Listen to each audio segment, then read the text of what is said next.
अस्सलाम वालेकुम। सेहत के टोटके। लीमू और इससे बनी हुई चीज़ें चाय के साथ ना खाएं, इससे गैस, जलन या तेज़ाबियत हो सकती है। चाय के साथ हरी सब्जियां नहीं खानी चाहिए क्योंकि चाय इनकी खुसूसियात को जज़्ब कर लेती है।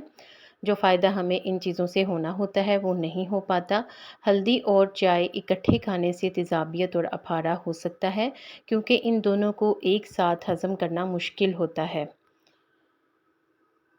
वज़न कम करना हो तो डाइट समेत हर तरह की कोल्ड ड्रिंक का इस्तेमाल छोड़ना पड़ेगा।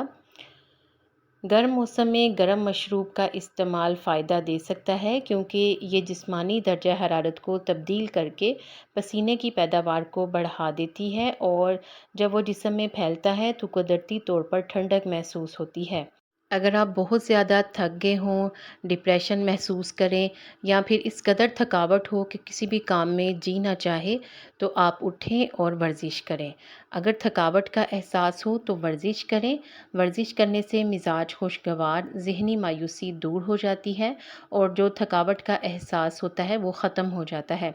किसी भी खाने या मशरूब पीने के फ़ौरी बाद दांत साफ़ ना करें, ख़ास तौर पर अगर तेज़ाबियत पैदा करने वाले खाने हों, तुर्श फल हों, ड्रिंक्स हों, टमाटर या फिर सोडा वगैरह, क्योंकि इन चीज़ों के इस्तेमाल से दांतों के ऊपर जो सफ़ेद तह होती है वो नरम पड़ जाती है और इस तह पर इन खानों की वजह से तेज़ाबी असरात की रफ्तार बढ़ जाती है जो ब्रश करने पर नुकसानदेह साबित होती है।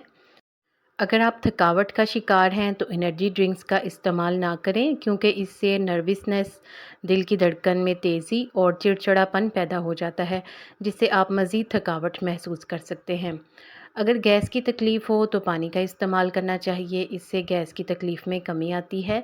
मज़ीद अच्छी टिप्स के लिए वीडियो को लाइक और चैनल को सब्सक्राइब कर दें। शुक्रिया।